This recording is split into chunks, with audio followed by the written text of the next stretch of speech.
Mama, you're coming to Lagos. Banga.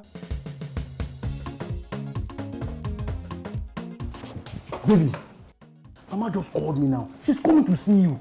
She asked me to tell you to make banga soup for her.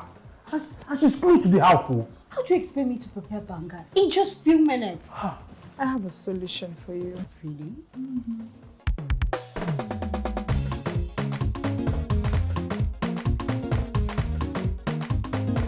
She may sabi cook the banga. Don't go enter my family.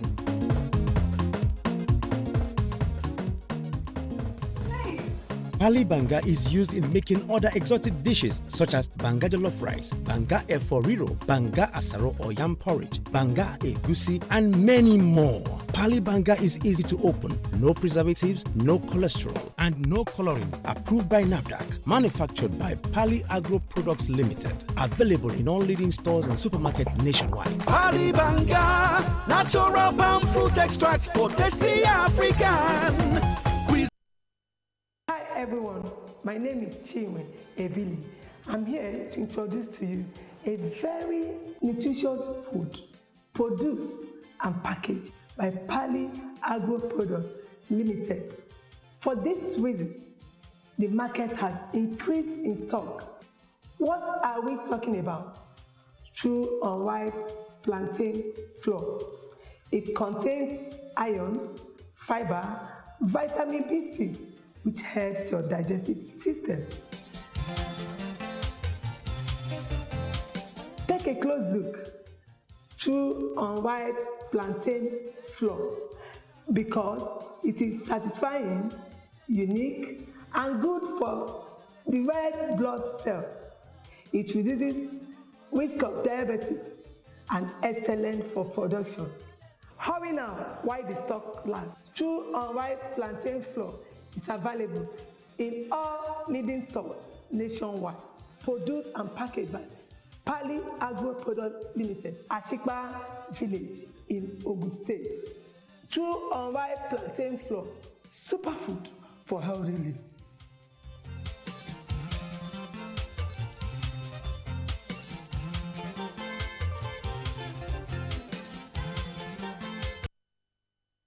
Fresh from the farm, it good for body. No chemical at all. This na real banga. No more wahala or pandy washy.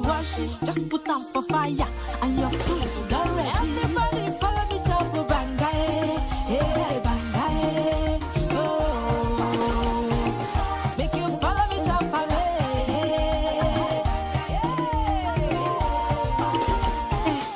Banga cook don easy. Banga na palm fruit wey dem comot, put am inside can. You fit use banga cook any kind soup wey you like, and other food dem like rice, beans, and even yam. Na Pali Agro Product Limited dem dey manufacture am. For distribution, make you call 070-666-38213.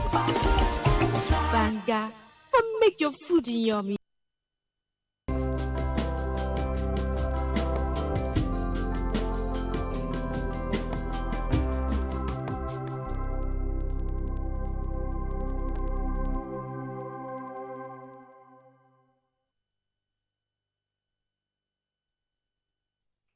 Hello, good morning. Welcome to iBrand Daybreak. It's a pleasure being on your screen this morning. It's a cold Monday morning in Lagos, Nigeria. I don't know the weather condition where you are, but whatever it is, know that it's a Monday morning and it's a new week. It's a new time to start up the week on a good note. This is iBrand Daybreak. My name is Margaret Opera, and I'm not doing this alone. I have my amazing co-host with me in the studio, Michael. Good morning, Michael. Good morning, Margaret. How do you do? And how do you do? Amazing, thank you. How was your weekend? For the first time. I work on Saturday. Oh, sure. I spent the whole of Saturday here in the studios, but with no regrets at all. No regrets. And for the very first time in a long time, I felt really cold last night. Oh, wow. But woke up this morning feeling really good, looking forward to this program. Yeah.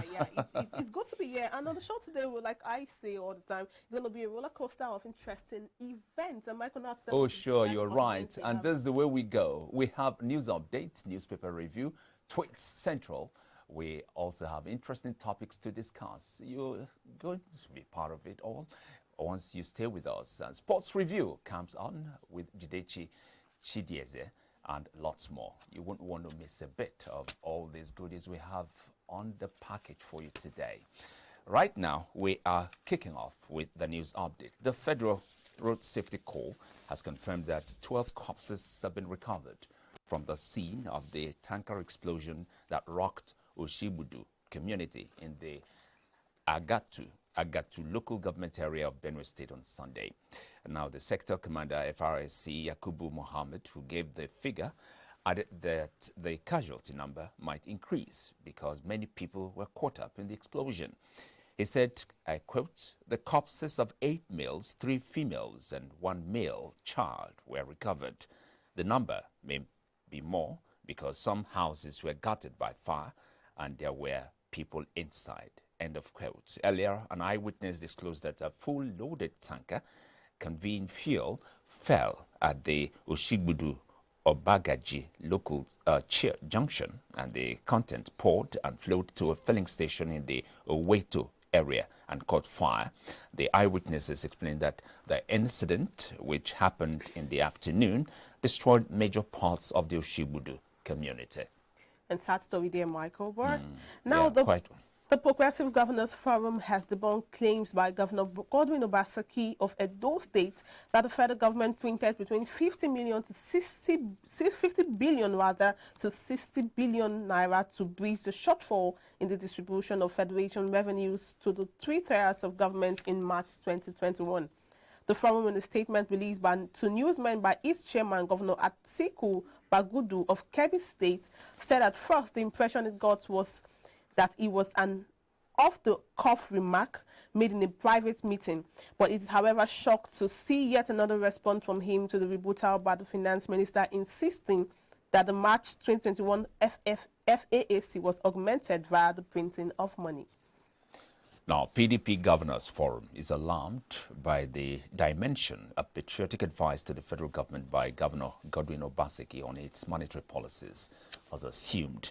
The Director General of the Forum said it is unhelpful for the Progressive Governors Forum to join the fray in the manner it did by its recent statement attacking Governor Obaseki, who merely warned the monetary authorities about the danger of uncontrolled use of resources. The PDP governors emphasized that Governor Obaseki has a background in economics and finance and is a very responsible governor who talks in a measured way.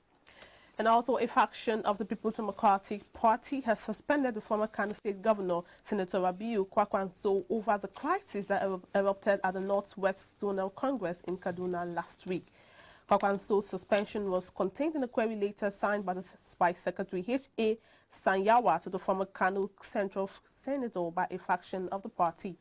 The PDP in Kano is factionalized, with Senator Rabiu Kwakwanso leading a faction, while a former Foreign Affairs Minister Aminu Wali is championing the other group. The Northwest Zonal Congress of the PDP in Kaduna State last Saturday ended in a disaster, as talks were said to have taken over the venue, destroying ballot boxes.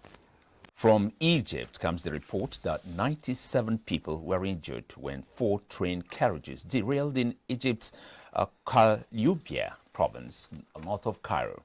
2 security sources and local media reported that several people had been killed in the accident, but there was no official confirmation of this. The train was heading from Cairo to the Nile Delta city of Mansoura and derailed at about 40 kilometers north of Cairo. The cause of the accident is being investigated. And still on the foreign scene, Pope Francis, delivering his address to a live audience for the first time in more than a month, called for an easing of tensions in eastern Ukraine and expressed anxiety over a military buildup. Tensions between Moscow and Kyiv have been rising amid a buildup of Russian troops along the border and clashes in eastern Ukraine between the army and pro-Russian separatists. He said he was following the increase in military activity, while anxiety and the cried multiple violations of a ceasefire agreement in the last few months. Ukrainian president on Friday pressed for peace talks with Moscow. It was the first time since March the 14th that the blessing and address were delivered from the window instead of being streamed from the papal library. And now that's our news update at this hour. We'll take a short break now, but we'll be back for the paper review. So stay with us.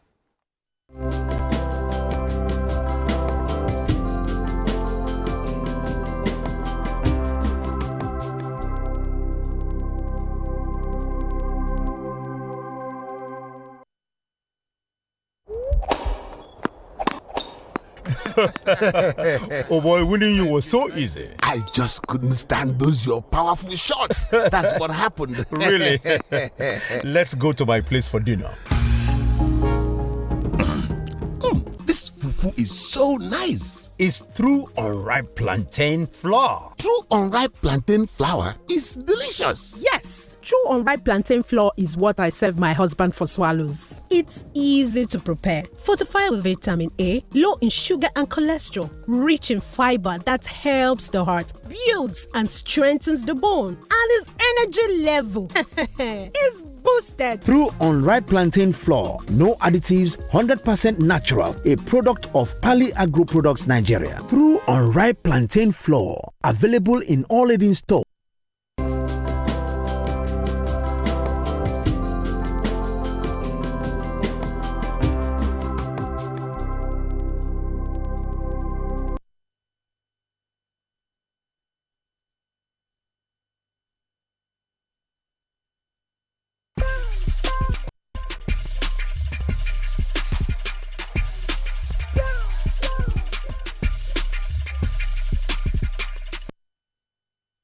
Fresh from the farm, e good for body. No chemical at all. This na real banga. No more wahala or pandy washi. Just put on for fire and your food is ready. Everybody follow me chop banga, hey banga, oh. Make you follow me chop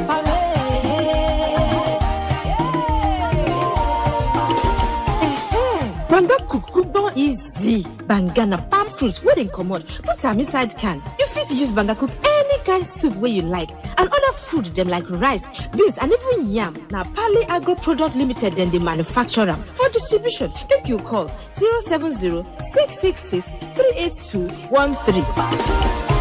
Banga, for make your food yummy. Hi everyone, my name is Chinwe Ebili. I'm here to introduce to you a very nutritious food produced and packaged by Pali Agro Products Limited. For this reason, the market has increased in stock. What are we talking about? True unripe plantain flour. It contains iron, fiber, vitamin B6, which helps your digestive system. Take a close look. True unripe plantain flour, because it is satisfying, unique, and good for the red blood cell. It reduces risk of diabetes and excellent for production. Hurry now while the stock lasts. True unripe plantain flour is available in all leading stores nationwide. Produced and packaged by Pali Agro Product Limited, Ashikpa Village in Ogun State. True unripe plantain flour, superfood for healthy living.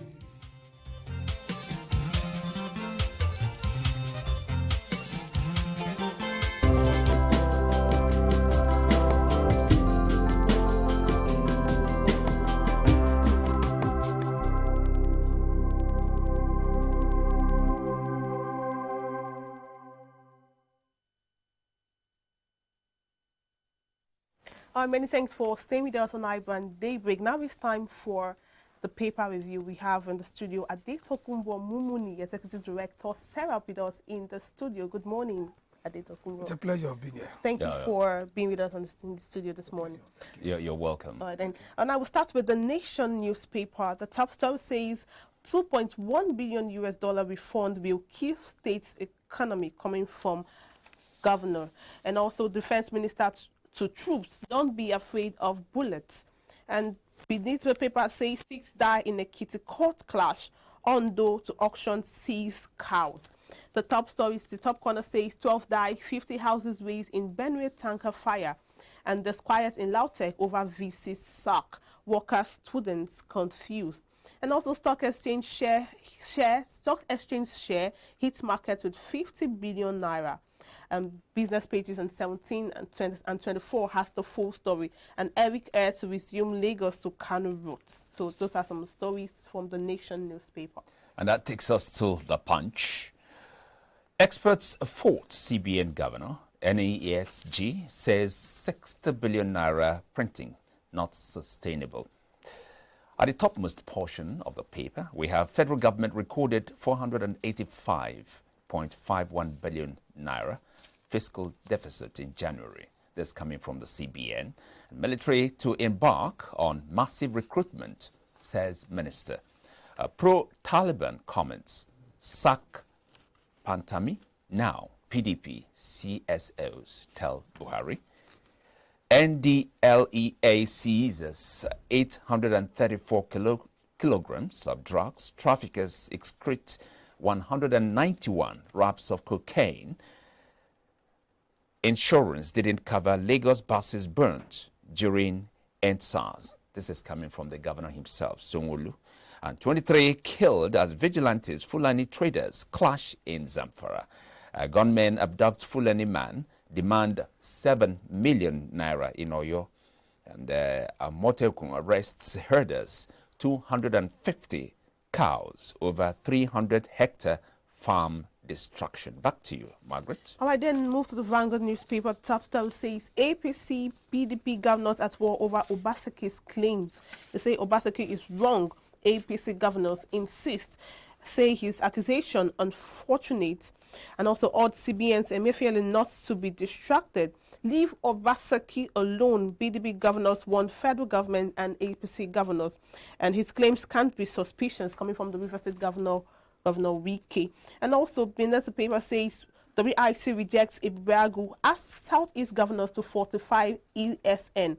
And Southeast Governor, with riders saying Southeast Governor Ohaneze orders compound names of IPOB members, ESN operatives to hand over to military. We have some of the riders there, but I'll move on to the next headline. It says bank lending to private sector up to 14% to 30.7 trillion naira. And also, Top Corner says invite Pantami for questioning now. PDP charges DSS, with riders saying I neither hold extremist views nor support Boko Haram, coming from Pantami. And also why Southeast should produce Buhari's successor. And also don't listen to secessionists, Lai Mohammed tells Nigerians. It's back to you, Michael. Yes. Now from the Nigerian Tribune, PDP, others mount pressure on Buhari to sack Pantami. Global COVID-19 death toll surpasses 3 million. Neither APC nor PDP can redeem Nigeria. Yakasai, CBN's threat to states over Obaseki's claim shows governance has plummeted. This is coming from the PDP governors. Then we have 73 missing, about 2,000 displaced as gunmen attack Taraba community. And lastly there we have 12 bodies recovered in Benue tanker explosion. And now we're coming to you, sir. We want you to work on this very title coming from the Tribune. PDP, others mount pressure on Buhari to sack Pantami over his utterances. Thank you very much. The only thing I will see in it is when you grant interview, when statements are made, there will be a context to the entire interview you give or the entire statement you make. So let us say that, let me play on the side of Pantami now. Let us say that he never meant to say what he said, because those statements to me appears irresponsible, they appear inflammatory, and they appear most unfortunate.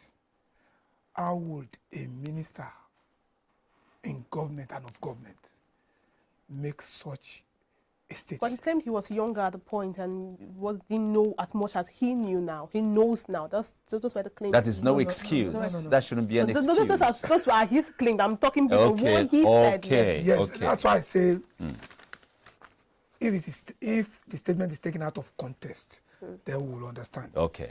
But if it's made such statement, the best thing for the commander-in-chief who appointed him in the first place is to get him out of the system. For you to make a statement obviously supporting the Boko Haram idea is dangerously negative. And it does not sync with the general feelings of Nigerians at this present time. Imagine the number of people who Boko Haram have killed. So we cannot excuse that statement under any guise, if indeed contextually he made that statement. Yes. But he had come to apologize, and he apologized and tried to withdraw the statement. But No. Let me say this. Okay. In saner environment, in responsible government, such statements cannot just be made and you apologize. You just get out of the place. Yeah. It's as if you are no longer interested in the job. That's why you are pandering to the wishes of Boko Haram when you make a statement as empty, as high-handed as that. It is just not responsible. All right. Thank you so much for sharing your thoughts on this. We'll delve right into the next topic, Michael. Yeah. Yes. Now, we've already shared his thoughts there. Right now, we are going over to the very first topic on the show this morning. The Socio-Economic Rights and Accountability Project has urged the President, Muhammadu Buhari, to direct the Attorney General of the Federation and Minister of Justice, Mr. Abubakar Malami San, and appropriate anti-corruption agencies to investigate allegations that 106 billion naira of public funds are missing from 149 ministries, departments, agencies, MDAs, as documented in the 2018 annual audited report by the Auditor General of the Federation. Now, according to SERAP, anyone suspected to be responsible should face prosecution as appropriate if there is sufficient admissible evidence, and any missing public funds should be fully recovered. Now, the rights group also urged Buhari to direct Mrs. Zainab Ahmed, Minister of Finance, Budget and National Planning, to create a system of public announcements to name and shame the indicted 149 MDAs, including those that reportedly failed to remit over 55 billion naira of their revenue, awarded contracts of over 18 billion naira for services not rendered, and spent over 23 billion naira without any supporting documents. Now, SERAP said this in a statement signed by its Deputy Director, Kolawale Oluwadare, on April the 17th, 2021. And right now, we still have in our studio to thrash out this issue the director himself, whom we have already, the executive director, whom we have already introduced in the person of Mumuni. You're welcome once again, sir.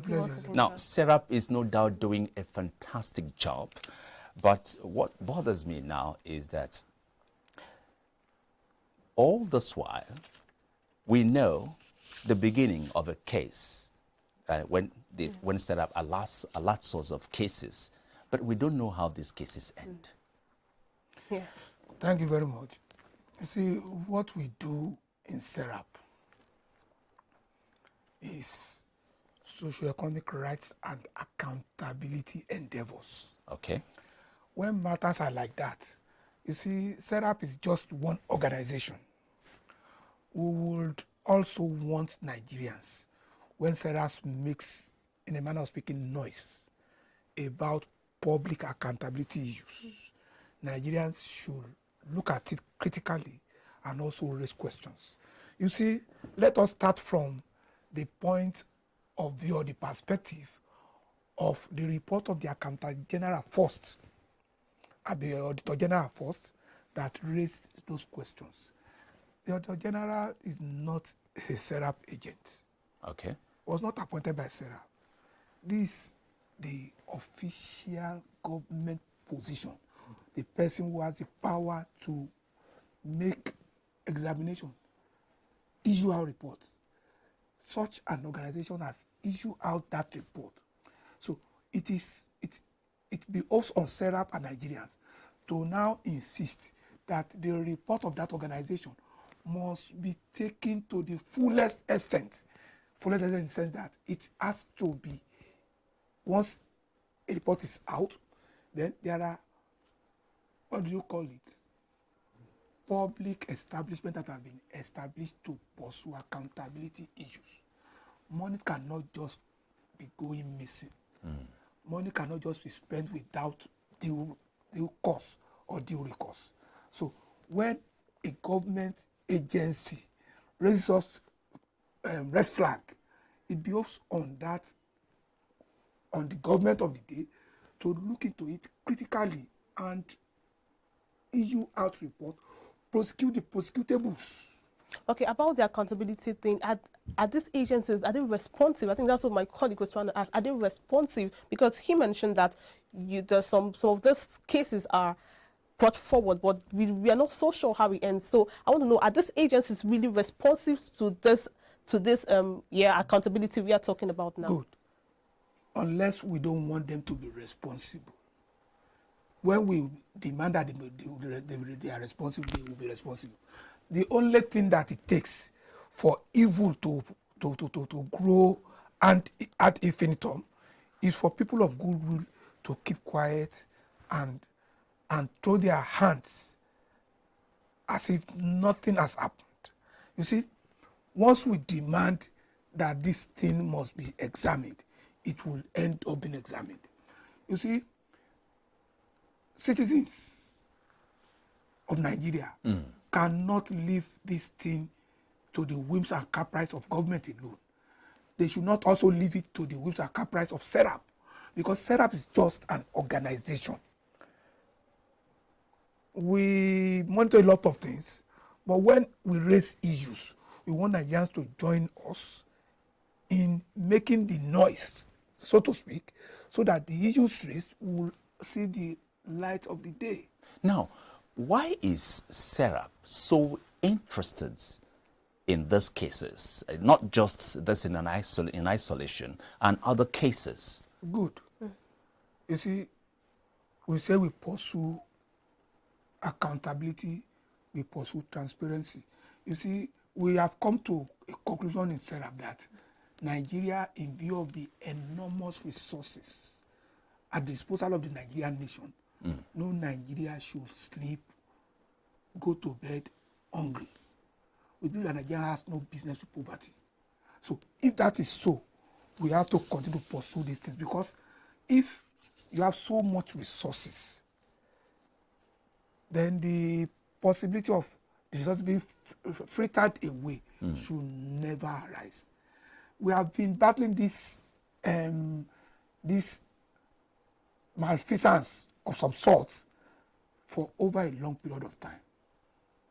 At least since the first Buhari regime up till now, we continue to hear of malfeasance in public services. This should not be the lot of Nigerians. There are nations that are not as endowed as Nigeria, whose citizens live quality life. Okay, I'll bring you back to the statement from SERAP, the organization, saying that urging Buhari, the president, to direct Mrs. Zainab Ahmed, Minister of Finance, Budget and National Planning, to create a system of public announcement to name and shame the indicted 149 MDAs, including those that reportedly failed to remit over 55 billion naira of their revenue awarded contracts and over 18 billion naira for services not rendered and spent without any supporting documents. So the name and shame thing, is this what you think or SERAP think is going to work? No. If we still have some modicum of self-respect in us as people, because I remember that in those days, for example, I'm sure about the Yoruba land. In the days gone by, in the 70s, when issues that borders on theft is mentioned against your name, the first reaction of people that are close to you is to distance themselves from you. That is the impact of naming and shaming. Now, we want to appeal to the Nigerian sense of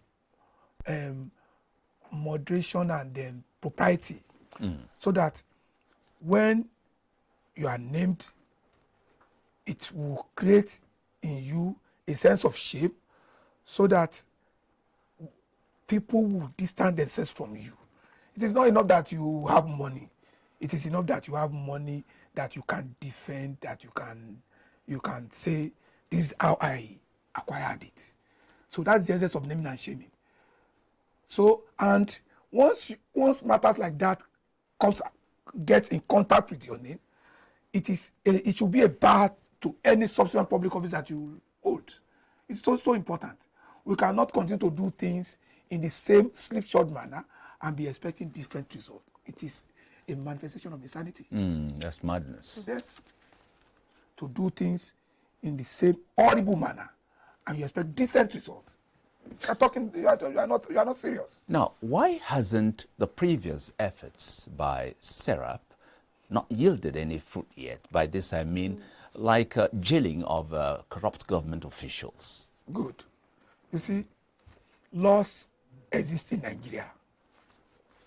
But the problem that we see in SERAP is that it depends on which side of the divide you fall into.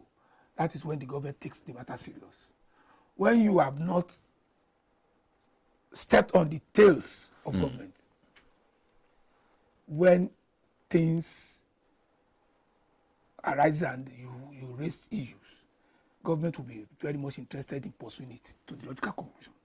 But when you are one of their babies or their person, then they will not pursue it seriously. Then what do we demand as a consequence? We demand that laws, rules, procedure must be followed with sincerity, with even-handedness, so that the same set of laws apply to all Nigerian people, all Nigerian government officials, so that once a foul is committed, consequences and penalties follow. That is that is the difference between Nigeria and, for example, Britain, or for example, America, or for example, those other advanced nations that we talk about. During his campaign in 2015, Buhari promised that he would fight corruption and eliminate it, possibly. Now, the government agency there, anti-graft agency, talking about EFCC, has been doing the best it can. How would you assess its performance so far? You see, the EFCC or the ICPC are statutory creation of statutes, and they will only be able to operate insofar as the government of the day, who is running the affairs of Nigeria, wants them to operate. When the government says, investigate, we don't want to know who is involved, that is when the EFCC takes the matter serious. But when the EFCC sees the body language of the president or the presidency, and by that body language I mean, when the government is not into the EFCC sincere about pursuing anti-corruption issues, that's when you see the EFCC relaxing. So what we call on the government of the day to do is to say, EFCC, we are not interested in anybody.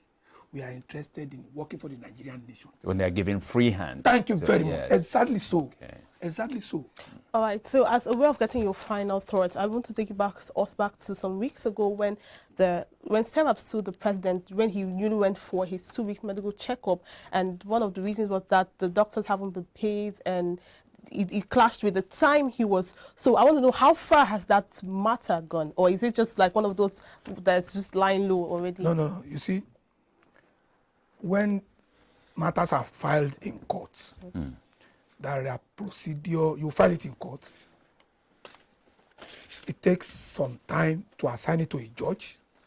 It takes also some time for the hearing to commence. We have filed it in court. We intend to pursue the matter, and we will continue to brief Nigerians on how things are going. But the truth of the matter is that when issues of accountability is raised, Nigerians should not expect a dash program like in a sprint. because we have been used to all these shenanigans for some time. We have to be ready to stay the course so that at the end of the day, it will not just be a flash in the pan. It will be more pronounced and more effective. All right, thank you, Adetokunbo Mumuni, for sharing your Thank thoughts. you very much. We appreciate you, and we hope to have more of you in our segment. Thank you very much. All right, then. All right, we'll be speaking to the director of Serap, Adetokunbo Mumuni. And now we'll take a short break. We'll be back for sports updates with Jide Chichidieze. So stay with us.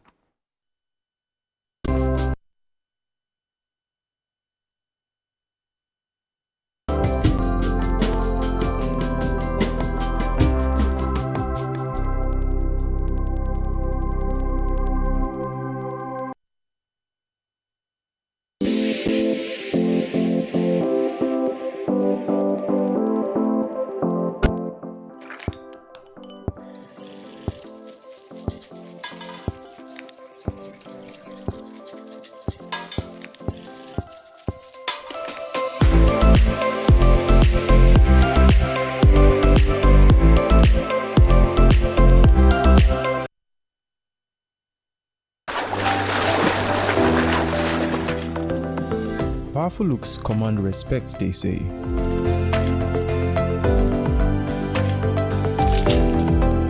The perfect body, the perfect grooming, and ultimately the perfect skin. Looks, style, and grooming makes the ultimate man.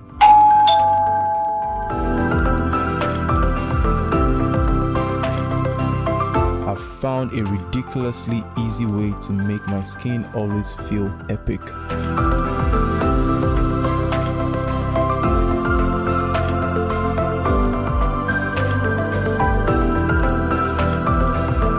My name is Neo. I found Blemiville, and now my skin finally makes sense.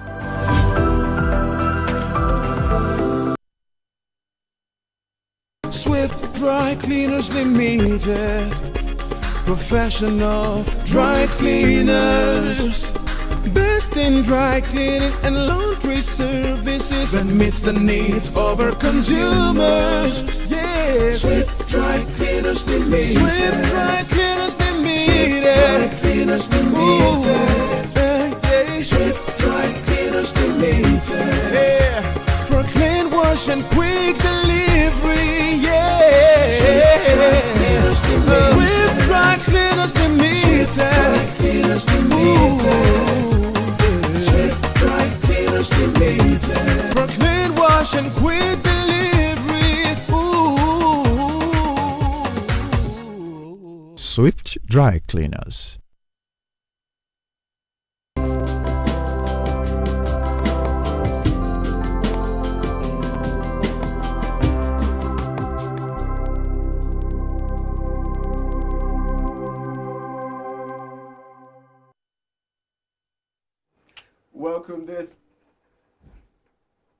Welcome, this is iBrand Daybreak. Welcome to the sports segment of the show. Yes, here we get to talk about some of the stories right now in the world of sports, and I can tell you one of which I will be telling you about is about the European Super League. They call it the civil war in football right now. It's the most controversial thing we've gotten to see in football in a very, very, very long while. Let me tell you about it. Yes, the big clubs in Europe, the wealthiest clubs in Europe, the big money clubs in Europe are talking about a new league that would see them play against themselves and would ensure that they always have a spot right there in the European Super League. And it's not going down well with everybody right now. Yes, it will see some of the biggest clubs, top clubs, have already signed up for this one. The likes of Manchester United, Arsenal, Chelsea, the big six in England, we like to call them. Of course, we have also seen Real Madrid, Barcelona from Spain. We also see the likes of Paris Saint-Germain from France and Bayern Munich, the big clubs, just the ones you can think about, the wealthiest clubs in Europe. They would be taking part in a 20-man league.